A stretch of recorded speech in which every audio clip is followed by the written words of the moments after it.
और मैं एक बात अक्सर कहा करता हूँ कि अल्लाह का शुक्र अदा किया करो कि उसने हमें और आपको इंसान बनाया है, और इंसान बना करके करम ये किया कि मदीने वाले की उम्मत में पैदा फरमाया है, और हुजूर की उम्मत में पैदा फरमा करके करम वालाए करम ये किया कि हमें और आपको सुन्नी बरेलवी बनाया है। ये बहुत बड़ी बात है कि रब ने हमें इमाम अहमद रजा जैसा इमाम अता किया है। और शुरू में भी और आखिर में भी यही मेरे जुमले नसीहत के तौर पे याद रखना, जब तक जिंदा रहना मसलक आला हजरत को मजबूती से थामे रहना। इसलिए कि दौर इतना नाजुक हो गया है कि बड़े रंग बदल बदल के लोग हमारे बीच आ रहे हैं और कहते नहीं हक पे हम है, हक पे हम है। बस इतना याद रख लीजिएगा, हमें अगर खेत बोना होता है तो किसान से मशवरा लेते हैं, बिल्डिंग बनानी होती है इंजीनियर से मशवरा लेते हैं, अच्छे कपड़े सिलवाने होते हैं अच्छा टेलर तलाश करते हैं, अगर दीन सीखना होता है तो अच्छा आलिम तलाश करते हैं। हम अगर तलाश करें बहुत अच्छे आलिम को तो हमारी नजरें जाके शहर बरेली में ठहर जाती हैं कि अक्सर उलमा को बहुत ज्यादा इल्म आते हैं तो 15 आते हैं या 20 आते हैं। बरेली में वो इश्क का इमाम लेटा है जिसे 100 से ज्यादा उलूम पर महारत ताम्मा हासिल थी। तो जिसे 4-5 कच्चे पक्के इल्म आते हैं वो हमें सिखाएगा दीन क्या है। हमें बरेली के इमाम अहमद रजा ने सिखाया दीन किसे कहते हैं, इस्लाम क्या है, ईमान क्या है। हमने पूछा आप बताएं, आवाज आती है ऐ इश्क तेरे सदके जलने से छुटे सस्ते, जो आग बुझा देगी वो आग लगाई। मैं यहाँ ये बहस नहीं करूंगा कि किसका कौन पीर है। अल्लाह का शुक्र है सारे ही रोटी खाते हैं, कोई घास नहीं खाता। खाते कि नहीं सारे रोटी? बोल सकते हैं तो बोलेंगे, काजीपुरा मेरा ही इलाका है। ठीक है जी, आप बिल्कुल भी नहीं बोलेंगे, कारी इरफान साहब ने बुलाया मैं आ गया हूं, मैं बोल के जाऊंगा। ठीक, लेकिन बात तब अच्छी लगती है जो मैं बोलूं वो आपकी समझ में आ रही हो। और ये कब पता लगता है? जब आप मेरी बात का जवाब दे दें। सारे ही रोटी खाते हैं कि नहीं? भूख लग रही है आप लोगों को क्या? जितने लोग घर से पेट भर के खा के आए वो कहें जरा या रसूल अल्लाह। देखो कारी साहब, अपनी बेरी के बेर कोई खट्टे नहीं बनता। घर की रोटी की बात आई सबने जोर से कह दिया। समझ रहे ना? सारी रोटी खाते तो आपने अपनी नजर से तलाश किया होगा अपने पीर को, किसके हाथ में जान का सौदा देना है आपने खुद ढूंढा होगा। आपको किसको पीर बनाना है यह आपका फैसला होगा। इमाम अहमद रजा खान को सिर्फ इसलिए सर पे नहीं रखा जाता कि वो किसी सिलसिले में एक मुर्शिद की हैसियत रखते हैं, इसलिए सिर्फ सर पे नहीं रखा जाता कि वो किसी मजार की मुजाफरत का हक रखते हैं, बल्कि इसलिए सर पे रखा जाता है कि हम मुसलमानों के अकीदे के मुहाफिज को इमाम अहमद रजा कहा जाता है।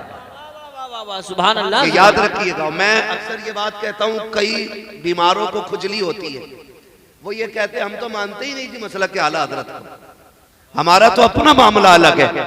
मैं एक बात समझा दूं पहले ही, कोई माने या ना माने, कोई ये कहने लगे कि नहीं नहीं मैं तो रहता ही नहीं अल्लाह की जमीन पे, तो तेरे इनकार से क्या फायदा है? दुनिया में रहना है तो अल्लाह की जमीन ही पे रहना पड़ेगा। समझ रहे मेरी बात? बंदे कहते हम नहीं मानते मसला के आला हजरत को, तो सुनिए आपके कहने से कुछ नहीं होगा। हर वो शख्स मसला के आला हजरत को मानता है जिसका ये नजरिया है कौन देता है देने को मुंह चाहिए, देने वाला है सच्चा, हमारा जोर से देने वाला है सच्चा। अगर पास में कोई बड़ा बूढ़ा बैठा हो तो कोशिश ना करना उससे बुलवाना है। मैं बड़े बूढ़ों को एक मोटा दरख्त मानता हूं और नौजवान और बच्चों को एक पतला दरख्त मानता हूं जो पौधा होता है। तो हमने तो ये सीखा है कि एक पौधे को जिधर चाहो उधर मोड़ा जा सकता है, और बड़े दरख्त को झुकाने की कोशिश की तो उखड़ जाएगा, मुड़ेगा नहीं। ठीक है जी, तो मेरी गुफ्तगू ज्यादातर नौजवानों से होती है, अल्लाह इन बुजुर्गों को सलामत रखे। हाँ, तो मेरी बात समझे और नौजवान गौर करें। कई लोग ना तो कोई मिर्जा का चाहने वाला हो गया, कोई डॉक्टर का चाहने वाला हो गया, कोई कहता मैं तो मास्टर को मानता हूं, कोई कहता डॉक्टर को मानता हूं, है ना। तो नौजवानों ऐसे लोगों से बचिए। इरज़इये मिर्ज़इये दीन नहीं सिखाएंगे, बिल्कुल, बहुत अच्छा दीन बरेली के अहमद रजा ने हमें सिखाया है। बेशक बेशक। तो हर वो शख्स मसलक के आला हजरत वाला है जिसका ये नजरिया है और कोई गैब क्या तुमसे निगाह हो भला, जब ना खुदा की छुपा तुम पे करोड़ों दुरूद। तो मसल के आला हजरत को मजबूती से थामे रहिएगा, मजबूती से पकड़े रहिएगा। मसल के आला हजरत ही अदब वाला मसलक है, यही जन्नत में ले जाने वाला मसलक है। बड़ी तकलीफ होती है, हमारे इलाके में घुसपैठी आ गए हैं, हाँ राफजियत को जन्म दे रहे हैं लोग, वो कहते हैं जी बस अली अली। ऐसे लोगों से बचिए। दुनिया को बताइए जन्नत में जाने के लिए सिर्फ अली काफी नहीं है, जन्नत में जाने के लिए अली को भी मानना पड़ेगा, उस्मान गनी को भी मानना पड़ेगा, फारूक आजम को भी मानना पड़ेगा, सिद्दीक अकबर को भी मानना पड़ेगा। बेशक बेशक। ऐसे ऐसे लोगों से भी बचना। ये मैं सरसरी तौर पे आपको समझाता चलूं, मैं तफसील से इस मौजू पे गुफ्तगू नहीं करूंगा।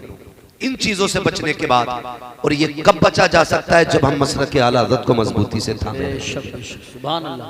उसी इमाम का शहजादा आज इस बस्ती में आने वाला है। अल्लाह सलामत रखे तमाम ही बस्ती वालों को, और खास करके उन नौजवानों को जो प्रदेश में रहते हैं और कारी साहब के शाना बशाना खड़े होके कहते हैं जलसा आप कीजिएगा, मेहनत करना हमारा काम रहेगा। अल्लाह उन नौजवानों को सलामत रखे। बहुत बड़ी बात है, कारी नासिर साहब भी आपकी बस्ती में इदारा चला रहे हैं, कारी इरफान साहब किबला भी आपकी इदारे बस्ती में एक इदारा चला रहे हैं। और खुशी की बात यह है कि दोनों इदारे रब के करम से बहुत अच्छे चल रहे हैं। ये बताते हैं कि आप कुरान से कितना प्यार करते हैं और साहिब कुरान से कितना प्यार करते हैं। ये मिंबर पर जो जमात बैठी है ना, ये हो सकता है किसी का भतीजा कोई बैठा हो, किसी का चाचा बैठा हो, किसी का बेटा बैठा हो, किसी का भाई बैठा हो, लेकिन ये सारे रिश्ते बाद में हैं। मुस्तफा की गुलामी का रिश्ता सबसे पहला रिश्ता है। नसीब वाले होते हैं जिनकी नस्ल में अल्लाह उलमा को पैदा फरमाता है। ये बड़ी बाबरकत जमात है। अल्लाह इस जमात को सलामत रखे और इनके माँ बाप को सलामत रखे। यही है आरज़ू तालीम कुरान हो जाए, हर एक परचम से ऊंचा परचम इस्लाम हो जाए। अभी भाई हसन नौशाही ने कहा था हम मस्जिद अक्सा तुझे आजाद करेंगे। अल्लाह ताला मस्जिद अक्सा की गैब से हिफाजत फरमाए। लेकिन मैं अपनी कौम से एक तल्ख सवाल पूछना चाहता हूँ। मेरी कौम के नौजवानों जरा दिल पे हाथ रख के बताओ, हम में कितने ऐसे लोग होंगे जिन्होंने 8 दिन से कुरान नहीं खोला होगा? हम में कितने ऐसे लोग होंगे जिन्होंने महीने भर से कुरान नहीं खोला होगा? हम में कितने ऐसे लोग भी बैठे होंगे जिन्होंने साल भर से कुरान नहीं खोला होगा? कितने ऐसे भी लोग हमारे बीच होंगे जिन्हें कुरान पढ़ना ही नहीं आता होगा। क्या ये गैरत की बात नहीं है? क्या हमें ख्याल नहीं आता अल्लाह ने किताब महबूब पे नाजिल की थी, वही हमें पढ़नी नहीं आई? एक मिजाज बनता जा रहा है। हम अपने बच्चे को स्कूल भेजते हैं, तालीम का मुखालिफ नहीं हूं, खुदा करे मेरी कौम से IAS भी बने, IPS भी बने, MBBS POMS सारे बने, ये दिली तमन्ना है। लेकिन अगर कुरान नहीं आता तो क्या? खुद बताइए, अगर कुरान नहीं आता है तो क्या आता है? और कुरान पढ़ने को तो लोगों ने इतना हल्का समझ रखा है, कारी यूसुफ साहब इतना हल्का समझ रखा है कि तखस्सुस की सनद हाथ में है, लेकिन तजवीज से कुरान पढ़ना नहीं आता। सही फरमा रहे हैं हज़रत, सही फरमा रहे हैं। मैं गाज़ी मिल्लत बना घूम रहा हूं, लेकिन मेरे खुतबे में 36 गलतियां हैं। ये रोने का मकाम नहीं है। इतना हल्का कुरान को समझ लिया हमने। कितनों को आता ही नहीं, और आता भी है तो तजवीद की रियायत से नहीं। जाओ पूछो अपने किसी बड़े आलिम से, वो बताएगा इतना कुरान तजवीद की रियायत से सीखना फर्ज है जितना नमाज में पढ़ना जरूरी होता है। हाँ, लेकिन आता कितनों को? हैरत होती है, दुख होता है नौजवानों। कह रहा अल्लाह का शुक्र है मैंने इस साल 3 उम्रे की हैं। कितने? बोलो जरा जोर से। 3 उम्रे की है। कह रहा दुआ करना चौथे उम्रे को जा रहा हूं। अच्छा, दुआए कुनूत याद है? मौलाना ये किसे कहे? हमारी कौम के नौजवान को दुआए कुनूत याद नहीं। पैसे वाले हो गए तो 4 उम्रे कर लिए। हमें नमाज तक दुरुस्त पढ़ना नहीं आती और 4 उम्रे। डर नहीं लगता मदीने जाते हुए? ख्याल नहीं आता कि किसकी गलियों में जा रहे हो, किसके शहर में जा रहे हो? अरे उन गलियों में जा रहे हो जिन गलियों में मदीने वाला कुरान पढ़ता था तो दुश्मन भी रुक रुक के कुरान सुना करते थे। जिन बाजारों में कुरान पढ़ा जाता था तो गैर भी रुक रुक के कुरान पढ़ा करते थे। उस शहर में जा रहे हो जिसकी मस्जिद में तिलावत की जाती थी तो दुश्मन कानों में उंगलियां डालते थे कि जो कुरान सुन लेगा इनका हो जाएगा। हैरत होती कि बता तो सकी, तुझे खजूरें खानी आ गई, तुझे ज़मज़म पीना आ गया, तुझे पता कि मदीना कौन सी जमीन है। अगर आका ने पूछ लिया चल मुझे सूरह रहमान पढ़ के सुना, सूरह यासीन पढ़ के सुना, कौन से मुंह से मदीने जाते हो? और मैं कहता हूं यार उम्रे 4 ना करो, उम्रे 2 करो तो उम्रों को कुरान की तिलावत में लगा दो। कुरान सीख के मदीने जाके हुजूर की जालियों पे खड़ा हो, उन्हें रहमान पढ़ के सुना। खुदा की कसम मदीने वाला भी राजी हो जाएगा, काबे वाला भी राजी। नारे तकबीर, नारे रिसालत, नारे गौसियत, मसलके आला हजरत, फैजाने आला हजरत, मुफ्ती हम्माद रजा साहिब क़िबला, इस्लाहे माशरा कॉन्फ्रेंस। सुभान अल्लाह। हमें कुरान नहीं आता, रोना चाहिए हमें कुरान नहीं आता। और सुने, कुरान कब खोला गया? जब मां की सांसें अटक रही थी तब कुरान खोला गया। जब अब्बा के सीने में दम घुट रहा था तब कुरान खोला गया। एक दौर था अंग्रेजों की हुकूमत थी इसी मुल्क के अंदर, तो खुदा की कसम जब वो गलियों के चक्कर लगाते थे उस वक्त झंडे नहीं लगे होते थे, नक्शे नहीं लगे होते थे। वो खुद कहते हैं हम मुसलमानों के घरों की पहचान कर लेते थे। कहा कैसे? अगर किसी घर से कोई आवाज नहीं आती थी हम समझ जाते थे ये गैर मुस्लिम का घर है। फजर के बाद जिसके घर से कुरान की तिलावत की आवाज आती थी पता चल जाता था ये मदीने वाले के उम्मती का घर है। सुभान अल्लाह, माशाअल्लाह। आज हमारे घरों में कुरान पढ़ा जा रहा है, बताया जाए। अब्बा मरा तब कुरान खुला, माँ का दम निकला तब कुरान खुला, 3 में कुरान खोला गया, 10वें में कुरान खोला गया, 40वें में कुरान खोला गया। बता जब बेटा दूल्हा बना था तो कुरान कहां था? बताया जाए हमें। जब बेटा दूल्हा बना तो कुरान कहां था? हद हो गई हमारे मुआशरे की। इस्लाह मुआशरा क्या क्या रोना रोया जाए। एक हंगामा महशर हो तो भूलूं उसको, सैकड़ों बातों का रह के ख्याल आता है। सुभान अल्लाह, माशाअल्लाह। बेटियों का कुरान सुनो, 40 साल हो गए लेकिन आज भी हिज्जे से ही पढ़ रही है। तिरा रही है कुरान लल्ली क्या सुनाइए तो करिए मतलब अभी मसला यही चल रहा है। ये हालात, ये रोने की बात है।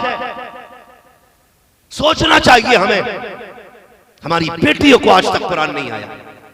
हम मैयत पे कुरान खोलते, शादी आ जाए शादी, तवज्जो है आप लोगों को? बुरी लग रही है ना बातें? मैं आईना को दिखाऊंगा दाग चेहरे के, जिसे खराब लगे सामने से हट जाए। ये कोई मसला नहीं है कि मैं तुम्हें राजी करके जाऊंगा, मैं सच्ची बात कहने आया हूं। होता क्या है, बहन की बेटी की शादी होती है ना तो 3 दिन पहले डीजे बजना शुरू हो जाता है। 7 दिन पहले खाला ढोल बजाना शुरू कर देती है। वो दादी जिससे को कुरान पढ़ ले तो कहती दिखता नहीं। 10 मिनट पहले सीरियल आने वाले पे ना टीवी के आगे बैठ जाती है और बार बार करवट वाले से पूछ रही है बता कितने मिनट है, नाटक में कितने मिनट है। इतनी बेकरार है जैसे रोजादार इफ्तारी के लिए परेशान रहता है। बार बार पूछ रही है क्या मिनट रह गए। अंधेली तुझे कुरान नहीं टिपता और सीरियल पे बैठी आंखें खोल के। हाँ जी कारी साहब, ये कड़वी सच्चाई है मेरी बहनें सुने। जब कहीं शादी होती है 7 दिन पहले गीत शुरू हो जाते हैं। रात के 3-3 बजे टोली की टोली आ रही है। किधर से आ रही हो? कहा गीत सुन के आ रहे हैं। झोली में क्या है? कहा परमल है। एक दिन की तो कज़ा कर दी होती, 3 दिन नहीं 7 दिन गीत सुने जाते हैं। ढोलक के 7 बज रहे हैं, 1:30 बजे चल के आ रही है। अगर इससे कह दिया जाए कभी कुरान खोल के बैठ जाया कर, कहती बच्चे मोहलत नहीं लेने देते तुझे 7 रातों के लिए। गीत के लिए तो वक्त है, 5 मिनट कुरान के लिए वक्त नहीं है। अब गैरतदार भाइयों से पूछना चाहिए हूं, पहले जब बेटियां रुखसत होती थी घर के अंदर मातम भी जाता था, सफे मातम होती थी कि बहन जा रही है, भाई रोते थे बहन रुखसत हो रही है, बाप चुप चुप के रोता था कि बेटी जाने वाली है, मां लग रो रही है कि दिल का करार जा रहा है, पूरा परिवार सदमे में रहता था कि बहन दूर होने वाली है। लेकिन आज बताओ तो सही, 7 दिन बेटी की रुखसती में है, भाई डीजे पे नाच रहा है, बाप भी तमाशा देख रहा है, पूरा खानदान तमाशाई बना है। आज पता तो सही कि आज बेटी रुखसत नहीं हो रही है, ऐसा लगता है आज बेटी नहीं बल्कि घर से आफत डाली जा रही है, इसलिए खुशियां मनाई जा रही है। और तुझे गैरत आनी चाहिए। 7 दिन तक ढोल बजता रहा, कंजरियों को नचाया गया, डांसरों को बुला के तुमने नचाया, फिर कहते हो बरकत रखी हो रही है। अब मैं तुमसे एक बात पूछना चाहता हूँ, जो किराए पे आके नाचती है उन्हें तुम रंडी कहते हो, और अपनी बेटी डीजे पे नाचे उसे कौन सा नाम दोगे? अगर किराए पे आने के बाद कोई डांस करती है उसे ताइफा तवाफा कहते हो, तुम्हारी बहन डीजे पे नाचे उसे कौन सा नाम दोगे? याद रखना, आज तुम दूसरे को नचा रहे हो, कल अगर तेरी बेटी किसी के आगे नाची तो तेरे दिल पे क्या गुजरेगी? मुझे भी जरा हाथ रख के बता, खुदा की कसम मैं फिर से कहूंगा, दूसरे की बेटी को इज्जत दिया करो, खुदा तुम्हारी बेटियों को इज्जत की खैरात अता फरमाए। नारे तकबीर, नारे रिसालत, नारे गौसियत, मसलके आला हजरत, फैजान आला हजरत, उलमाए अहले सुन्नत, इस्लाह माशरा कॉन्फ्रेंस। मुझे बताओ ना, हम कर क्या रहे हैं? हमें हुआ क्या है? हम किधर जा रहे हैं यार? हम किधर जा रहे हैं? 3 दिन पहले डीजे बज रहे हैं, वो कहता आवाज खोल के रखना, तुझे शर्म नहीं आ रही? वो किसी ने बड़ा दर्द रखा था इस शेर में, वो मैंने शायद किसी कार्ड पे पढ़ा था, फूलों को पास पाल पोस के गैरों को सौंप दे, बागों के मालियों का मुकद्दर अजीब है। नहीं लगा तुम्हें तुमने क्या दिया है किसी को? बेटी जा रही है, घर की बहारें जा रही है। अगर तुम्हें यकीन ना आए तो पूछ किसी सफेद दाढ़ी वाले से, बता जब से बेटी गई है घर कैसा लगता है? वो रो के कहेगा जब से बेटी गई है घर की खुशियां चली गई, आंगन सूना सूना लगता था। 7 बेटे अल्लाह ने दिए, 7 बहुएं हैं, उनके 3-3 4-4 बच्चे हैं, लेकिन जब से बेटी गई है ना घर में जी नहीं लगता है, घर में दिल नहीं लगता है। बहन बेटी की रुखसती पे डीजे, गैरत मर गई हमारी। बताओ किस बेगैरती के कुएं का पानी पिया है हमने?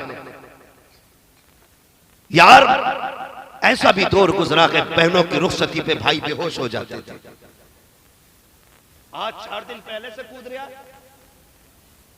हालात देखो हमने क्या किया। 7 दिन पहले से गीत हुए, 3 दिन पहले से डीजे हुआ, शादी वाली रात में रंडियां लाके नचाई गई, अगले दिन फिर क्या ना किया गया। खुदा की कसम देखो तो कितने तमाशे हुए। गौर से सुनना प्यारे, कारी यूसुफ साहब बस तवज्जो फरमाइए, कौन कौन से तमाशे ना हुए। हल्दी के नाम पे बेगैरती का नंगा नाच नाचा गया, हल्दी के नाम पे बेटियों को नंगा किया गया, हल्दी की रस्म अदा की गई, वीडियो वाले को बुला करके बेटी के जिस्म का तमाशा कराया गया। मुझे पता तो सकी। फिर मेहंदी के नाम पे का तमाशा हुआ।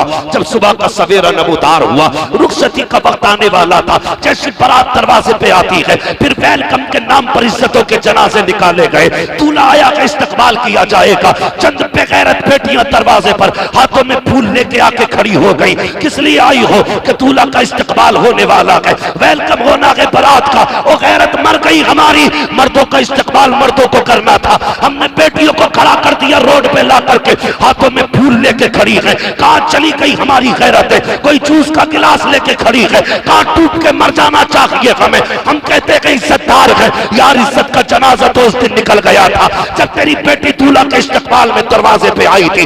उस दिन मर गया था तू जब तेरी बेटी खैरों के ऊपर फूल डाल रही थी। तुझे किसने बताया ये इस्लाम है? तुझे किसने बताया ये ईमान है? खुदा की कसम मुझे बता तो सकी, दूल्हा के साथ जितने इस्तकबाल में जाते हैं वो छटे हुए खुंडे होते हैं। जितनी बेटियां इस्तकबाल में आती है किसी के सर पे दुपट्टा नहीं होता है। इस्तकबाल के नाम पे नंगा नाच नाचा जा रहा है। कौन सा मुंह दिखाओगे खातूने जन्नत खाओ? कौन सा चेहरा लेके जाओगे खदीजतुल कुबरा के सामने? कौन से चेहरे से हाजिर होगे हजरत आयशा सिद्दीका के आगे? मुझे बता तो सकी। फिर वेलकम के नाम पे इज्जतों का जनाजा निकाला गया। फिर जब निकाह हो जाता है कहते जल्दी कीजिएगा, टाइम ज्यादा हो रहा है, जल्दी कीजिएगा। पूरी रात पूरा दिन घूम करके डीजे बजा करके बारात चढ़ाई गई। हमारी गैरत मर गई थी, कुत्तों की तरह घूमते रहे डीजे के पीछे। शाम को खाने पे आकर टूट पड़े। कोई भी निकाह में बैठने वाला नहीं है, जबकि निकाह असल है, जबकि निकाह असल महफिल है। कभी निकाह में बैठने का वक्त नहीं। हम तो आते हैं डीजे पे कूदे, खाना खाया घर चले गए। मुझे बता तो सही निकाह में कितने लोग शामिल होते हैं? उसके बाद निकाह हो जाता है, जगह जाने लगता है, बेटी को रुखसत किया जाता है, तब पीछे से आवाज आती है ठहरो, बेटी बाद में गाड़ी में बैठेगी, पहले कुरान रखा जाएगा। मैं पूछना चाहता हूँ जब तुम्हें बेटी की रुखसती पे कुरान याद आया तो कुरान ने क्या क्या ना कहा होगा? तुम्हें क्या लगता है वो किताब जो शफाअत करने का हक रखती है, वो किताब जो तुम्हारे लिए दुआ का हक रखती है, क्या उसे नहीं पता था जब तुमने कुरान बेटी के लिए उठाया? कुरान कहता है सालिम ठहर जा। जब 7 दिन से गीत हो रहे थे तब मैं कहां था? जब 3 दिन से डीजे चल रहा था तब मैं कहां था? जब मेहदी के नाम पे तमाशा हुआ तब मैं कहां था? जब वेलकम के इस्तकबाल के नाम पे तुमने इस्लाम का मजाक उड़ाया तब मैं कहां था? अब बेटी जा रही है तो अब मेरी याद आ गई है। तुम्हें क्या लगता है अब बरकत मिलेगी? नहीं प्यारे, अगर बरकत देनी है जहेज में कुरान दो या ना दो, अपनी बेटियों के सीने में कुरान उतार दे। सुभान अल्लाह, नारे तकबीर, अल्लाह।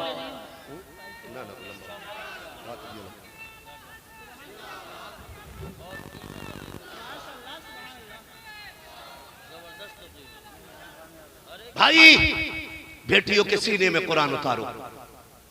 क्यों नहीं उतारा? पूरी जिंदगी वेले फेले में रखा। बेटे की पढ़ाई पे 1.5 लाख रुपए साल की फीस भरने वालों, काश तुमने 1,500 बेटी की साल भर की फीस दे दी होती। तुम्हारी बेटी के सिर्फ गाड़ी में कुरान नहीं होता, उसके सीने में कुरान होता। और यही वजह है जो सिर्फ गाड़ी में कुरान रख के लाती हैं वो सिर्फ रखा रहता है, रखा रहता है। हम मुसलमान ने सोचे हम इस्लाम की किस ग्रेड पे खड़े हैं, क्या मैयार है हमारा इस्लाम में? गौर कीजिएगा इस बात पर मेरी। हमने कौन सी जगह को अपनाया है इस्लाम की? मुझे बताया जाए। बेटों को पढ़ाने के लिए यूनिवर्सिटी में 10 लाख की फीस भर सकते हो, बेटी को कुरान पढ़ाने के लिए 10,000 नहीं भरे जाते? भाई बेटियों को पढ़ाओ, क्यों नहीं पढ़ाते बेटियों? एक बात कही जाती है खाजी साहब, एक बात कही जाती है, लोग मिजाज बनाए रखा है लोगों ने, कर देखो जी बेटी तो पराया धन होती है। बस ये घटिया सोच रखी है लोगों ने, बेटी पराया धन होती है। मुझे जरा दिल पे हाथ रख के बता, अल्लाह सबको बेटियों जैसी नेमतें अता फरमाए, रहमतें अता फरमाए। आमीन। बड़ी बात होती है जिसके आंगन में बेटी आ जाए। खुदा की कसम, बेटी अगर छोटी भी हो ना तो बेटों से ज्यादा प्यार करती हैं बेटियां। हमने क्या कहा? ये पराया धन है। क्या कहा बेटियों को? बोलो, नाराज हो गए क्या? कोई फर्क नहीं पड़ता, पाए मोरा लंग ने इस मुल्क के खुदा तंग ने, कोई टेंशन नहीं है, बुरे लगे भली लगे। मैंने पहले ही कह दिया था जिसे खराब लगे सामने से हट जाए, है ना? लोगों ने क्या कहा? बेटी पराया धन होती है।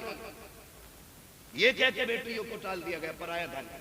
बाप भी कहता रहा पराया धन है। ससुराल पहुंची तो उन्होंने कहा पराए घर से आई है। वो हमेशा पराई रखी, किसी ने नहीं अपनाया उसे। वो किस घर को ये कहे कि मेरा है? कितना सितम किया गया बेटी के साथ। और बेटों पे इसलिए पैसा लगाया जाता है क्योंकि ये कमाएगा मुझे खिलाएगा। याद रखिएगा, बेटे अगर दुनिया का सहारा होते हैं तो बेटियां आखिरत का सहारा होती हैं। बेशक बेशक। बेटियां, सारे बोले, बेटियां आखिरत का सहारा होती है। नहीं पढ़ाते बेटियों को, कई लोगों का तो मूड खराब हो जाता, बेटी हुई है, बच्चे की विलादत का वक्त आता तो उनको ऑर्डर दे देता 1.5 क्विंटल लड्डू बना देना। हाँ चाचा यही कंडीशन है, आज कहता भाई 1.5 क्विंटल लड्डू बना देना। अचानक खबर आती है हॉस्पिटल से बेटी आई है, तो घर में चादर उड़ के पड़ जाएगा मरदूत। और मीठे वाला कह रहा भाई लड्डू, बोले भाड़ में जाए तेरे लड्डू, ऑर्डर तो दिया था बे, बोले खा ले तू। बोले खैर तो बात क्या हो, तो कह रहा लोड़िया हुई, मुंह बिगाड़ के कह रहा, हाँ बोले तू ही खा ले लड्डू। कितनी बेटियों को इसलिए तलाक हो जाती है कि उनके शिकम में बेटा पैदा नहीं हुआ, उनके शिकम से। इसकी जिम्मेदार औरत है। बोले अगर किसी के जहन में फतूर हो तो इलाज कर लेना, वरना अल्लाह ऐसे लट मारेगा कोई बचाने वाला नसीब नहीं होगा। बेटी देनी है या बेटा देना, यह फैसला रब का है। और जब वो ना देने का फैसला कर ले तो कोई दे भी नहीं सकता। हाँ? वो ना देने का फैसला कर दे तो कोई दे भी नहीं सकता। जिसे चाहता बेटा दे, जिसे चाहे बेटी दे। जब कुछ नहीं होता तो मर्या कह रहा ना बेटी दे देता कम से कम। दे दे चाहे बेटी दे, मुंह जाला हो जाए। ये कंडीशन है कारी साहब। बेटी हो गई मुंह बिगड़ गए, ये दीन की कमी है, ये तालीम की कमी है। हमने इल्म हासिल नहीं किया उसकी वजह है। और 40% हमारे समाज में ऐसे लोग हैं जो आज भी बेटी से ज्यादा बेटों को अहमियत देते हैं। 40% बने फिरे सफेद कपड़े पहन के, कितने बड़े कुतब, लेकिन अंदर आग लग रही होती है कि बेटा नहीं हो रहा। ठीक है बेटे मांगो, तुम्हारी मर्जी है, लेकिन अल्लाह बेटियां दे तो उनकी इज्जतें किया, उनकी इज्जतें किया करो। मैंने फरमाया था बेटे बुढ़ापे का सहारा होते हैं और बेटियां, अल्लाह सलामत रखे नौजवानों, अल्लाह से औलाद मांगना, पहले बेटी मांगना। जिस घर में बेटी आती है साथ खुदा की रहमतें लेके आया करती है। हम में से कितने लोग ऐसे हैं जिनकी रोटी इसलिए चल रही है कि रब ने उनके आंगन में बेटियां पैदा कर दी है। सुभान अल्लाह, सुभान अल्लाह, बहुत जिनके आंगन में रोजी बेटियों के नसीब से उतर रही है, मगर ये मर गया 10 किलो लड्डू में। जिम्मेदार पीर साहब हो गए, कैसे दुआ दी थी बेटा ना हुआ। पीर साहब का ही चुरा लाए का आदत। हालात खराब है हमारे। सुने बेटियों से प्यार किया करें। बेटी क्या होती है, मुझे बात याद आ गई है, मैं फिर बता दूं, शायद मैंने बताई भी। एक शख्स था, अल्लाह ने उसे 6 बेटियां अता फरमाई। कितनी? सारे बोले कितनी? पीछे वाले नाराज है क्या? आवाज आ रही है तो पीछे वाले बोले कितनी बेटी? 6 बेटियां। बड़ा मूड खराब हुआ। 7वें बच्चे की विलादत के मौके पर उसने बीवी के बाल पकड़े, कहने लगा सुन, इस बार बेटी हुई ना तो बेटी को तो कत्ल करूंगा और तुझे घर से निकाल दूंगा। जैसी उसने ये बात कही तो माँ होती है यार। माँ को लाल भी प्यारे होते हैं, लाडलियां भी प्यारी हुआ करती है। होता है क्या? माँ को बेटे भी प्यारे होते, बेटी भी प्यारी होती है। जब शोहर ने ये कहा कर अब के बेटी पैदा हो गई तो खैरियत नहीं, ना तू रहेगी और ना तेरी बच्ची रहेगी। जब उसने ये बात कही तो मां थी बेचैन हो गई। रात को उसने मुसल्ला बिछाया, झोली फैला के कहती मालिक तूने मुझे एक बेटी दी, मैंने खुशी से झोली फैला के ली। तूने दूसरी बेटी दी, मैंने तेरा शुक्र अदा किया। तूने तीसरी बेटी दी, मैंने तेरा शुक्र अदा किया। तूने चौथी बेटी दी, मैंने शुक्र अदा किया। मालिक 6 बेटियां दी, मैंने कुछ नहीं कहा। या अल्लाह अपनी 7वीं बेटी दे, मुझे कोई एतराज नहीं, मगर मेरा शोहर जो है ना उसने कहा है अगर 7वीं बेटी हो गई ना तो गला काट दूंगा उसका, तुझे घर से निकाल दूंगा।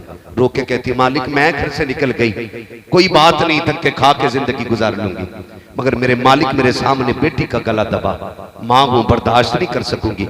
ए मेरे परवरदिगार फैसला तेरे हाथ में है, या तो मेरी 7वीं बेटी को बेटा बना दे और या फिर मेरे शोहर का दिमाग ठीक फरमा दे। ये कह के रो देती है। मोती समझ के शान करीमी ने चुन ली है। खुदा की कसम अपनी बारगाह में रोने के आदी बनो, उससे रो के मांगना सीखो। खातून ने रो के कहा था, या अल्लाह या तो बेटा अता फरमा या फिर मेरे शोहर का दिमाग ठीक कर दे।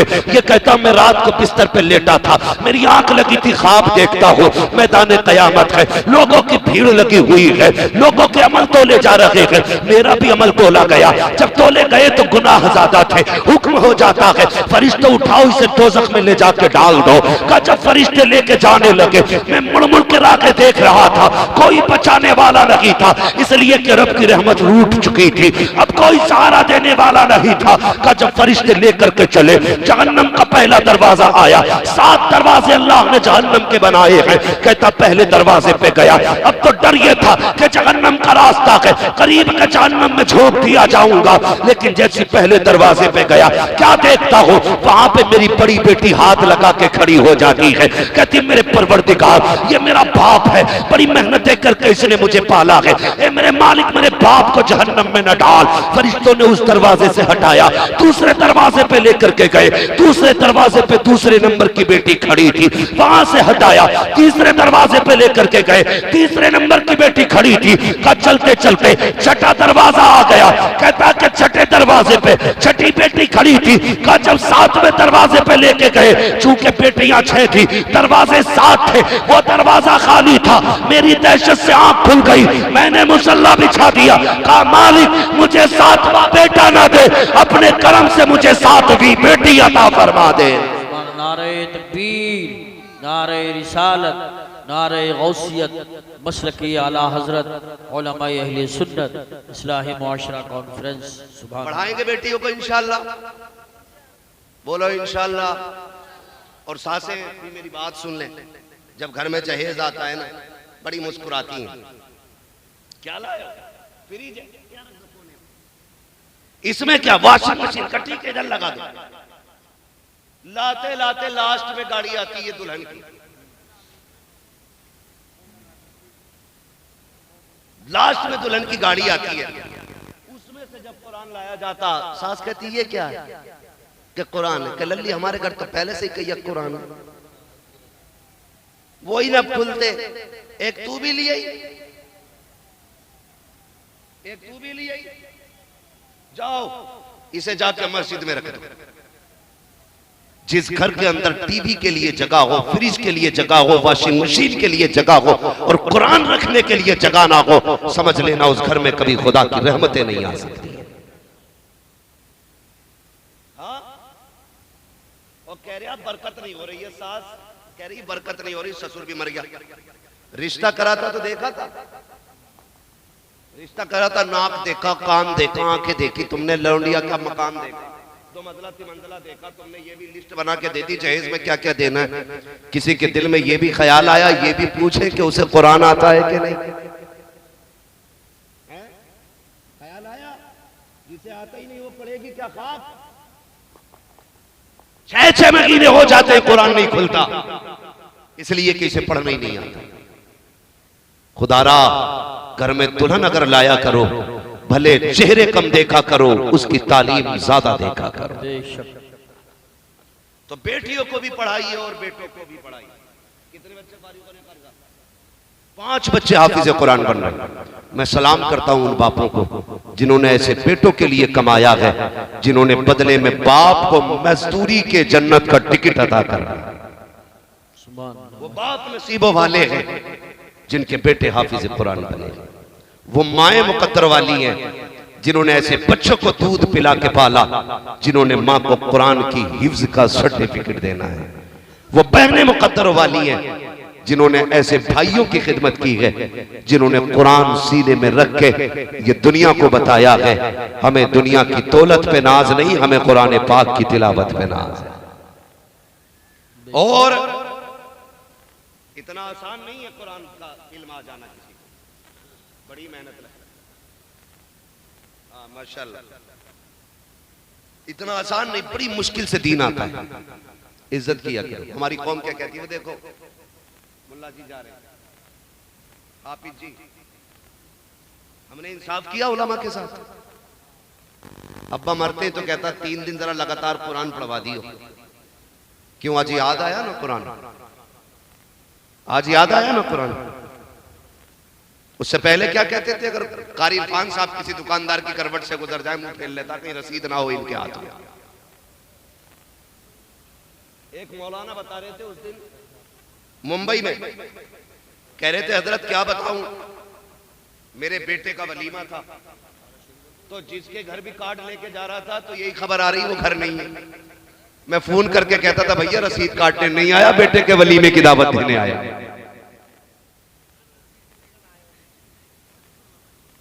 ये सूरत मुंबई की बात है, गुजरात की। मैं भी गया था कुछ दिन पहले, तो एक मौलाना बता रहे थे मैं बड़ा परेशान हुआ। एक बंदा हाथ में वलीमे का कार्ड लेने तैयार नहीं था। ये सोच रहे थे लगता है फिर कोई रसीद लेके आया।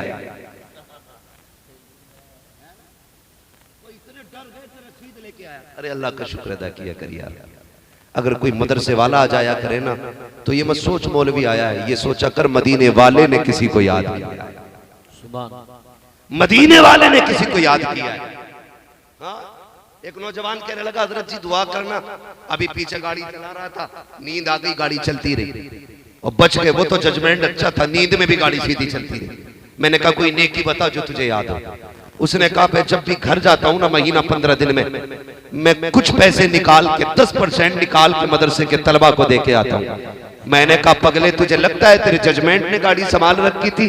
नहीं, कुरान पढ़ने वालों की दुआओं ने तेरी गाड़ी संभाल रखी है। सुभान अल्लाह, माशाअल्लाह माशाअल्लाह। लोग तो जानते नहीं है कि बीमारियों का इलाज किधर होना। इनसे तो ये कह दो फला बाबा बैठा 4 झाड़ू मारे ठीक कर दे, ये तो जूते भी खा लेंगे। इतनी जिहालत हमारी कौम में आ गई है। हाँ, मेरी तबीयत खराब हुई, एक साहब मुझसे कहने लगे हजूर वहां चले जाओ। मैंने कहा कहां? बोले झाड़ू मारते। मैंने कहा तू ही पिटता रे भाई, हमें भी झाड़ू से पिटवाएगा। एक बंदा बीमार ऊपर से झाड़ू मारेगा। इतने अंधभक्त सुना है ना, ऐसे ही होते, झाड़ू लगवाने जा रहा, जूते खाने जा रहा, चप्पल खाने जा रहा। एक बोले को बाबा गाली वक्त देते तो ठीक हो जा, ला हौल वला कुव्वत इल्ला बिल्लाह। बंदा गाली से ठीक हो रहा है।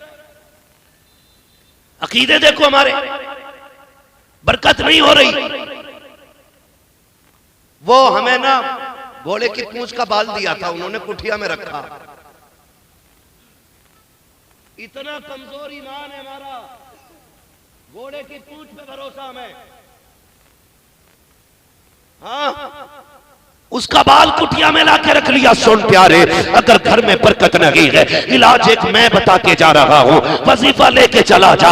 तेरे घर में फाके हो रहे हैं, फसलें मारी जा रही हैं, खेती में बरकत नहीं है, नुकसान होता जा रहा है। ना जा घोड़े वाले के पास, मतलब उसकी पूंछ का बाल, ना जा लोटे वाले के पास, मतलब किसी से झाड़ू, सीधे मदरसे आ जा। कारी इरफान के पास आ, कारी नासिर के पास आ, आके इनसे कह दे एक तालिब इल्म मेरे घर भेज दिया जाए। कहा किस लिए? कहा मैं अपने दस्तरखान पे उसे खाना खिलाना चाहता हूँ, उसको बुला के ला और उसकी प्लेट अलग न करना। उससे कहना प्यारे इस बड़े बर्तन में खाना खा और उंगली न बचाना, अपनी उंगलियां सालन में डाल दे। खुदा की कसम सिर्फ हाथ खाने में नहीं आएगा, उसके हाथ के साथ खुदा की रहमतें तेरे दस्तरखान पे उतार दी जाए। सुभान अल्लाह। नारे तकबीर, नारे रिसालत, नारे गौसियत, मसलके आला हजरत, फैजान आला हजरत, मुफ्ती हम्माद रजा साहिब क़िबला, हुजूर अहसन मियां साहिब क़िबला, इस्लाह मुआशरा कॉन्फ्रेंस।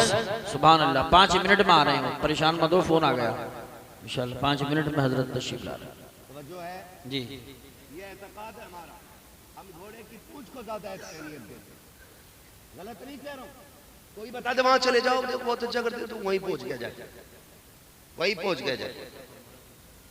बदलो यार, अपने आप को बदलो। एक बात बताइए, मेरा मेहमान हो, आप तो मेरे इलाके के लोग हैं, कोई मेरे मिलने वाला हो और आपके शहर में आ जाए, आपकी बस्ती में आ जाए और वो आके आपसे कहे कि मैं हम्माद साहब को जानता हूं और मैं यहां आया था, भूख लगी है, आप भगा दोगे कि खिलाओगे? जोर से भाई इसलिए तो खिलाओगे यार कि अपने इलाके का बंदा है, ठीक ठाक मामला आते हैं, चलो ठीक है खिला दो खाना। अब जब मुझे खबर मिलेगी कोई काजीपुरा आया था मेरा मिलने वाला, किराए के लिए पैसा नहीं था, गांव वालों ने खड़े हो जाएं, इस्तेमाल करें, खड़े हो, नारे तकबीर, नारे रिसालत, रास्ता बना दे हजरत के लिए, नारे तकबीर।